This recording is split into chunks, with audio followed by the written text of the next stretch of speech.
আফসোস, আপনার নবী সাল্লাল্লাহু আলাইহি সাল্লামের দাড়ি ছিল, আপনার নেই। এটা আপনার লজ্জা লাগে না? আপনি নাকি স্টাইলিস্ট, আপনি নাকি ভদ্র, আপনি নাকি বড় হলে রাখবেন। কাগজ কলম আছে এখানে? যাদের দাড়ি নাই তারা ইনশাআল্লাহ দাড়ি রাখবে, এরকম অনেকবার বলেছে নাকি বলে নাই? পরে রাখবে, আর একটু বয়সের পরে। ছি ছি ছি ছি ছি ছি ছি ছি, এমন হাজার মা বাবা পাওয়া যায়, ছেলেটা দাড়ি রেখেছে, এসএসসিতে পড়ে, বলল যে এখন রাখিস না, কলেজে উঠলে রাখিস। ওই মা, তোমাকে বলি, তুমি তোমার ছেলেকে আদর করো না? ছি, তুমি মিথ্যুক মা। আরে তোমার মতো মারা মাইশাকে হত্যা করে ফেলেছে পরকিয়া করতে গিয়ে। তোমার চাইতে মাইশার মা অনেক ভালো ছিল, মেয়েকে হত্যা করেছে, অন্তত ইসলামে তো বাধা দেয়নি। আমি বলছি না খুন ভালো, আমি বলছি না খুন ভালো, আমি বলছি না খুন ভালো, আমি বলছি তোমার চাইতে ভালো সে তার মেয়েকে হত্যা করে নিজে অপরাধী হয়েছে, মেয়েকে তো অপরাধী করেনি, করেছে। তুমি তোমার ছেলেকে দাঁড়িয়ে রাখতে না করো। ছি, ঠিক আছে, তোমার ছেলে কলেজে যাবে না, এখানে মহিলারা ওয়াজ শোনে, এই কাগজ কি কেউ পৌঁছাতে পারবে? মহিলা লিখে দেবে তার ছেলে কতদিন বাঁচবে, লিখে দিবে তার ছেলে কলেজ পর্যন্ত বাঁচবে, তারপর দাঁড়িয়ে রাখবে, সে লিখে দেবে। কেন? ওর মা তো বললো কলেজে উঠলে রাখবে, তা কিভাবে বললো ওর মা? আপনি বলছেন যে কলেজ পর্যন্ত বাঁচবে কিনা লিখে দিতে পারবে না, তাহলে ওর মা কিভাবে বলে কলেজে উঠলে রাখবে? এই ছেলেটা কিভাবে বলে আর একটু বয়স হলে রাখবে? ও তো জানে কতদিন বাঁচবে, ঠিক এই জন্য নির্ধারণ করছে যে আমি তো 200 বছর বাঁচবো, ওকে 150 বছর পরে রেখে দেবো। এরকম না হলে সে কিভাবে বলে সে পরে রাখবে?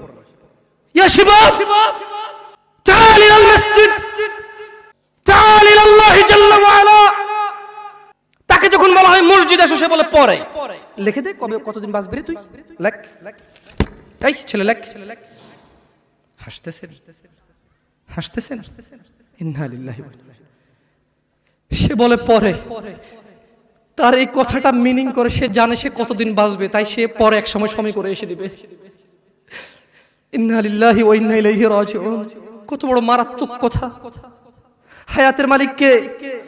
গায়েবের মালিক কে?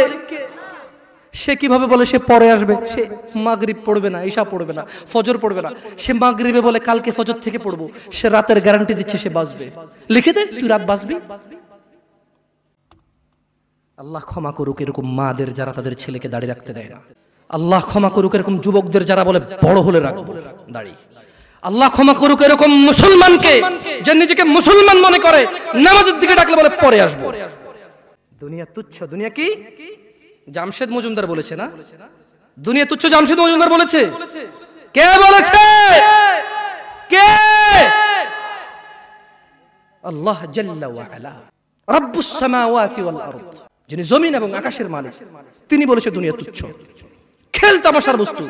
আর আল্লাহর কাছে যা আছে তা উত্তম, তা স্থায়ী।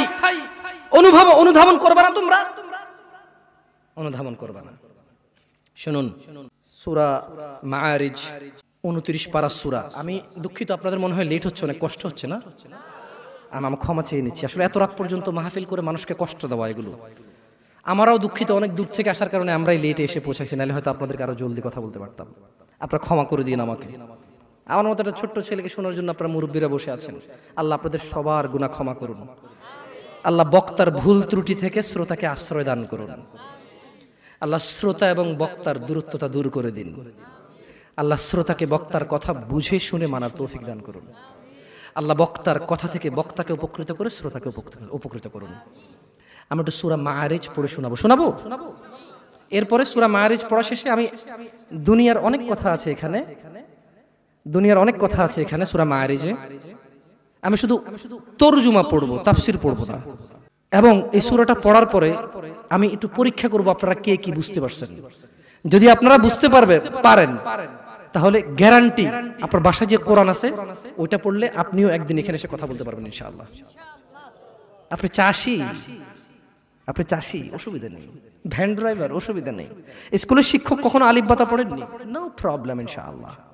আমি একটা সূরা পড়বো আরবিতে, এরপর এটার বাংলা অর্থ পড়বো, দেখি আপনারা কিছু বোঝেন কিনা। ওকে?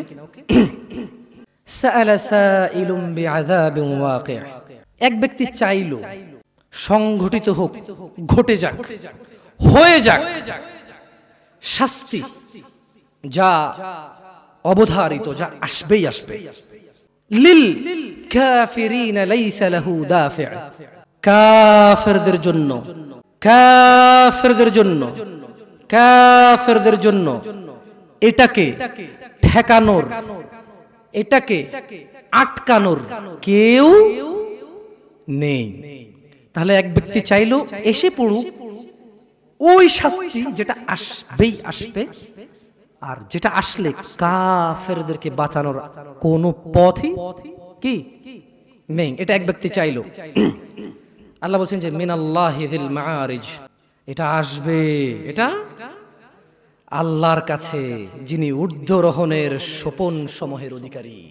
এটা আসবে আল্লাহর কাছ থেকে, যিনি আকাশের উপর থাকে, যিনি মর্যাদাবান, যিনি বড়, যিনি মহৎ, ওনার কাছ থেকে এটা আসবেই আসবে।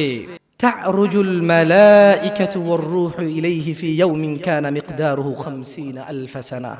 খেয়াল করবেন, ফেরেশতা এবং মানুষের আত্মা বা রূহ মরে গেলে যেটা বের হয়ে যায়, যেটা বের হয়ে গেলে আপনাকে মানুষ লাশ বলবে, মৃত বলবে, কোন কাজেরই না। আপনি সবার পায়ের নিচে। আপনি কোথায়? আপনি মরে গেলে কবর দেওয়ার পরে কি দিয়ে মাটি চটে? অপমান করে। তার মানে পা দিয়ে ছোটা অপমান না, এটা আল্লাহর দেওয়া বিধান, এটাই সম্মান, এটাই তখন কি? তখন এটাই সম্মান। কারণ আপনি তো মরে গেছেন, আপনি তো মরে গেছেন, আপনি তো নিজের কবরে নিজে যেতে পারবেন না, আপনার জন্য লোক লাগবে, এটাই আল্লাহর পক্ষ থেকে আপনার জন্য সম্মান। আপনি বলছেন অমুক তাবিজ দেয়, তমুক পানি পড়া দেয়, তমুকের দরবারে এই পাওয়া যায় সেই পাওয়া যায়। আরে অমুক তমুক যখন মারা গিয়েছিল নিজের কবরে নিজে যেতে পারেনি, আপনাকে কি দেবে? ইন্না লিল্লাহি ওয়া ইন্না ইলাইহি রাজিউন। আল্লাহর সাথে এত বড় অন্যায়, এত বড় গাদ্দারি করবেন না, এত বড় অন্যায় কথা কখনো বলবেন না। কেউ কিছু দিতে পারে না, কে দিতে পারে? বাস আল্লাহ। এই দেশের এমপির কাছে যেতে পিএস লাগে, আল্লাহর কাছে যেতে কোনো কিছু লাগে না, শুধু সৎ আমাল লাগে। কি লাগে? সৎ কর্ম লাগে, কোনো মানুষ লাগে না। আল্লাহ কাউকে ঠেকা দিয়ে রাখেনি, আল্লাহ কারো কাছে ঠিকাদারে দিয়ে রাখেনি যে তুমি মাধ্যম ছাড়া আমার কাছে কেউ আসতে পারবে না। আল্লাহ মানুষের এইখান চাইতে কাছে। আল্লাহ মানুষের কি এই এই এই গলার যে পশমটা, এটা চাইতো আল্লাহ কাছে মানুষের। বুঝে আসছে না? আসলে আচ্ছা যাই হোক। তো আল্লাহ বলছেন যে ফেরেশতা এবং রূহ আল্লাহর দিকে উপর দিকে ওঠে এমন একদিনে যার পরিমাণ ৫০,০০০ বছর। একদিনের পরিমাণ কত বছর? যারা বলে যে আরে একটু গুনাহ করে লো, হালকা একটু জ্বলে তো জান্নাতে যাবই মুসলমান, একদিন যদি ৫০,০০০ বছর হয়, আধা দিন জ্বললে কয় হাজার বছর? দেখি তোর কত বড় ক্ষমতা, গ্যাস লাইট জ্বালা ৩ মিনিট জল, দেখি কি লাগে তোর। মিয়া ইসলামের সিনেমা মনে করছো না? সিনেমা মনে করছো? ইসলাম সিনেমা না। ইন্না কাউলুল্লাহি হক। আল্লাহর কথা সত্য না মিথ্যা? আল্লাহর কথা সত্য না মিথ্যা? আল্লাহ বলেছে একদিনের সমান কত বছর পৃথিবীর? কয় বছর? জি না, এগুলোর ভুল পৃথিবীর কসমিন কালে কেউ ধরতে পারবে না। আপনি আস্থা রাখেন আমার কথার প্রতি, কারণ এগুলো কোনো তাফসির নেই, এগুলো ডাইরেক্ট আই মানি আমি, ইউ মানি তুমি, ইট মানি খাও, গো মানি যাও, কাম মানি আসো, এইরকম তরজুমা। এটা কি অনুবাদ, এটা কি ব্যাখ্যা না, এটার ভুল বের করতে পারবে না কেউ ইনশাআল্লাহ। তাহলে এবার আল্লাহ তাআলা নবী সাল্লাল্লাহু আলাইহি সাল্লামকে বলতেছে, কি বলতেছে? ফাসবির, কাজেই ধৈর্য ধারণ করেন। কেমন ধৈর্য? সবরান জামিলা, পরম ধৈর্য ধরেন। ওই যে মুহাম্মদ সাল্লাল্লাহু আলাইহি সাল্লামকে আয়েশা বলল না, আরে এসে যাক সেই আযাব, যদি এরকম কিছু থেকে থাকে আসুক না, দেখি কি আসে। মানুষ কয় না, হ্যাঁ হ্যালো দেখবো তুই কি পারস, আয় আয় আয়। মানে সামনের লোকের আসলে কিছুই মনে করে না। রাইট? Right or wrong? আপনি যখন সামনের লোককে তুচ্ছ মনে করেন তখন আপনি কিভাবে বলেন? ওইসে ওইসে চিনি চিনি, বাপ রে বাপ তোদেরকে চিনা আছে, হ্যাঁ তুই কি পারোস আমি জানি তো। আপনি কি ওরা ভয় পাইছেন নাকি উপহাস করছেন? হ্যাঁ ভয় পাইছেন? তাই জন্য আল্লাহ সুবহানাহু ওয়া তাআলা মুহাম্মদ সাল্লাল্লাহু আলাইহি ওয়াসাল্লামকে বলছে যে ফাসবির, ও মুহাম্মদ ধৈর্য ধারণ করেন, সবরান জামিলা, পরম ধৈর্য ধারণ করেন। ইন্নাহুম ইয়ারাউনাহু বাঈদা, তারা ওই দিনকে অনেক দূরে মনে করে, ওয়া নারাহু করিবা, আমি আল্লাহ ওই দিনকে অনেক নিকটে দেখতে পাচ্ছি। ইয়াউমা তাকুনুস সামাউ কাল মুহল, সেদিন আকাশ হবে গলিত ধাতুর মতো। ও অপেক্ষা করছে না, ও মুহাম্মদ সাল্লাল্লাহু আলাইহি ওয়াসাল্লাম, ও অপেক্ষা করে কখন আসবে কিয়ামতের দিন, কখন আসবে আযাবের দিন, কখন আসবে হিসাবের দিন, কখন আসবে বিচারের দিন। ও অপেক্ষা করে না মুহাম্মদ সাল্লাল্লাহু আলাইহি ওয়াসাল্লাম। ইন্নাহু ইয়ারাউনাহু বাঈদা, ও মুহাম্মদ সে মনে করে যে কিয়ামত অনেক দূরে। ওয়া নারাহু করিবা, আমি আল্লাহ দেখতে পাই এটা অনেক কাছে, অনেক কাছে। তো ওটা আসলে কি হবে? আল্লাহ বলেন ইয়াউমা তাকুনুস সামাউ কাল মুহল, সেদিন আকাশ হবে গলিত ধাতুর মতো। নুল জিবালু কাল ইহনি ওয়ালা ইয়াসআলু হামিমুন হামিমা ওয়া তাকুনুল জিবালু কাল ইহনি ওয়ালা ইয়াসআলু হামিমুন হামিমা ওয়ালা ইয়াসআল। এখানে দুইজন অন্তরঙ্গ বন্ধু আছে, ঘনিষ্ঠ বন্ধু দুইজন, মানে একসাথে চলো স্কুলে যাও, মাদ্রাসা যাও, দুইজনের দিকে আসো। দুইজন লোক লাগবে আমার, যারা সকাল থেকে রাত পর্যন্ত একসাথে থাকে। নাই এরকম দুইজন লোক লাগবে এমন দোস্ত, দুইটা দোস্ত লাগবে আমার। দোস্ত আসো, আসো। দোস্ত নাই এই জায়গায়? আল্লাহ কম কম, আল্লাহ দাঁড়াইছে না, হাসবেন না। আল্লাহ কি বলছে জানেন? যেদিন আকাশ হবে গলিত ধাতুর মতো, ওয়ালা ইয়াসআলু হামিমুন হামিমা, সেদিন কোন অন্তরঙ্গ বন্ধু অন্তরঙ্গ বন্ধুর খবর নেবে না। ওয়ালা ইয়াসআলু হামিমুন হামিমা, বসে। ওয়ালা ইয়াসআল হামিমুন হামিমা, যেদিন আকাশ গলিত ধাতুর মতো হবে, কোন অন্তরঙ্গ বন্ধু, কোন প্রাণের চাইতে প্রিয় বন্ধু কেউ কারো কোনো খবর নেবে না। দুনিয়া, আপনার এই দুনিয়া লাগবে, টাকা পয়সা লাগবে, অমুক মেয়ে লাগবে, আইফোন লাগবে, হুন্ডা লাগবে, চাকরি লাগবে, বাকরি লাগবে, বড় লোকের সাথে আত্মীয়তা লাগবে, সামনের দোকানের সামনের সাইড লাগবে। ইউবাসসিরুনাহুম, ও মুহাম্মদ সাল্লাল্লাহু আলাইহি ওয়াসাল্লাম, ইউবাসসিরুনাহুম, আপনি ওদেরকে দেখতে পাবেন। ইয়াওয়াদ্দুল মুজরিমু লাউ ইফতাদি মিন আযাবি ইয়াউমিযিন বিবানি, তাদেরকে করা হবে, এই অন্তরঙ্গ বন্ধুগুলোকে করা হবে একজনকে আরেকজন থেকে দৃষ্টিগোচর, একজন আরেকজন থেকে পালাবে, সরে পড়বে, ছিটকে পড়বে, একজন যাতে আরেকজনকে না দেখে, সেদিন এই ব্যবস্থা করা হবে। সেদিন আপনি মুহাম্মদ সাল্লাল্লাহু আলাইহি সাল্লাম অপরাধীদেরকে দেখবেন, সে শাস্তির বদলে, আল্লাহর আযাবের বদলে, আল্লাহর গজবের বদলে, আল্লাহর শাস্তির বদলে, আল্লাহর দণ্ডের বদলে এই অপরাধী, বেনামাজি, ঘুষখোর, সুদখোর, মারামারি, দখলদারি, চুগলখোর, মুশরিক, কাফের, মুনাফিক, বেঈমান, অহংকারী, সেদিন এই লোকগুলো দিতে চাইবে আল্লাহকে কি?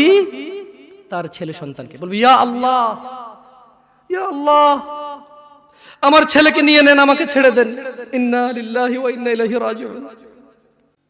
কাইফা হাযাল ইয়াউম, দিনটা কেমন হবে? বাবা, জি জি, ছেলের অসুখ কিডনি দিয়ে দেয়, ছেলের অসুখ কিডনি দিয়ে দেয়, বিদেশে 10 বছর থাকে। যুবক, তোমাকে একটা বাস্তবতা বলি, তোমার বাবা তোমাকে কত ভালোবাসে। তোমার বাবার বয়স 35, 20 বছর বয়সে বিদেশ গিয়েছিল, তোমাদের ঘর ছিল না, 5 বছর জীবনের ব্যয় করে দিয়েছে। বাবা মা, আত্মীয় স্বজন, বন্ধু বান্ধব, ক্রিকেট, ফুটবল, ক্যারাম, কত দাওয়াত, কত আপনজন মারা গেছে, সব ব্যয় করে 25 বছর বয়সে দেশে এসে বিয়ে করেছে ঘর দিয়ে তোমার মাকে। তোমার জন্ম হয়েছে, তোমার বাবা চলে গেছে বিদেশ। তোমার জন্মের পরে 8 বছর তোমার বাবা বিদেশে, বিবাহিত তো বটে, কিন্তু সে বউয়ের স্বাদ পাচ্ছে না। তুমি প্রেমিকার পিছনে ঘোরো, 15 বছর বয়স তোমার, 20 বছর 22 বছরে বাইক লাগবে তোমার। তোমার বাবা বিয়ে করা সত্ত্বেও সে তার যৌবন কাটাতে পারেনি তার বউয়ের সাথে, মানে তোমার মায়ের সাথে। তোমার জামা কাপড়ের ব্যবস্থার জন্য। তুমি বুঝো যুবক, তোমার বাবার বয়স এখন 40, সে তোমার মার কাছে আসলে আর অনুভূতি নেই, তার শক্তি কমে গেছে। তুমি বুঝবা না যুবক। 15 বছর বয়সে তুমি যত উত্তেজিত, তোমার বাবা 30 বছর বয়সে এরকম ছিল, সে আসতে পারেনি। তুমি পড়বা বলে, তোমার স্কুলের ফি লাগবে বলে, that much he loves you. তোমার বাবা তোমাকে এত ভালোবাসে। জি, তোমার এই খারাপ বাবাটা যে তোমাকে বাইক নিয়ে দেয়নি, তুমি নষ্টামি করো, মেয়েদের পিছনে করো, মোবাইল রিচার্জ করে দাও মেয়েদের, তোমাকে যে ডেইলি 500 টাকা করে দিতে পারে না। এই লোকটা যদি 60 বছর বয়স পায়, তার জীবনের 20টা বছর সে এমন 20টা বছর, যে 20টা বছরে সে হাড় ভাঙা পরিশ্রম করতে পারত, করছেও, তোমার মায়ের দেখা সে পায়নি। এমন মূল্যবান যৌবন 20টা বছর দিয়েছে, 50 বছর বয়সের দেশে আসছে। তুমি বিয়ে করে বউ নিয়ে আলাদা থাকো, তুমি বিয়ে করে শ্বশুর বাড়িতে যাও, তোমার বাবা দেশে তো আসছে, তার যৌবন আর নেই, তার ওই সুখ স্বাচ্ছন্দ্য আর নেই। তোমার যৌবন তৈরি করেছে তার যৌবন দিয়ে। এই মুহূর্তে কোটি টাকা দিলে কি সে যৌবন কিনতে পারবে? তোমাকে তোমার বাবা এত ভালোবাসে, আর আল্লাহ বলছে তোমার এই বাবা, যে বাবা ঘুষ খেয়ে তোমাকে মানুষ করার চেষ্টা করে বিদেশে পড়ালেখা করানোর, যে বাবা এই এলাকার চেয়ারম্যান হতেই হবে, না হলে নয়, এতগুলো মানুষের দায়িত্ব নিচ্ছে, অথচ সে নিজেও জানে দায়িত্ব পালনে সে ব্যর্থ হবে, শুধু তোমাকে R15 কিনে দেওয়ার জন্য, শুধু তোমাকে বিদেশে পড়ানোর জন্য। এত মূল্যবান, এত আদরের বাবা। আল্লাহ বলছেন যে ইউবাসসারুনাহুম ইয়াওয়াদ্দুল মুজরিম, ও মুহাম্মদ সাল্লাল্লাহু আলাইহি ওয়াসাল্লাম, আপনি সেদিন দেখবেন অপরাধী এই মানুষটা যে এত বোকা, ছেলের জন্য এত কিছু করেছে হারাম ভাবে, হালালের ধার ধারে নাই, হারামের ধার ধারে নাই। জি, আপনি আপনার ছেলেকে ভালোবাসছেন, শুধুমাত্র অপরাধী হয়ে মৃত্যুবরণ করার কারণে আপনি আল্লাহকে বলবেন, ইয়া আল্লাহ, আব্দুল্লাহ রে নাও জাহান্নামে ফেলো, আমাকে ছাড়ো। এই ভালোবাসা ছেলেকে বাসবে? এই ভালোবাসা বাসবে? ইন্না লিল্লাহি ওয়া ইন্না ইলাইহি রাজিউন, ইন্না লিল্লাহি ওয়া ইন্না ইলাইহি রাজিউন।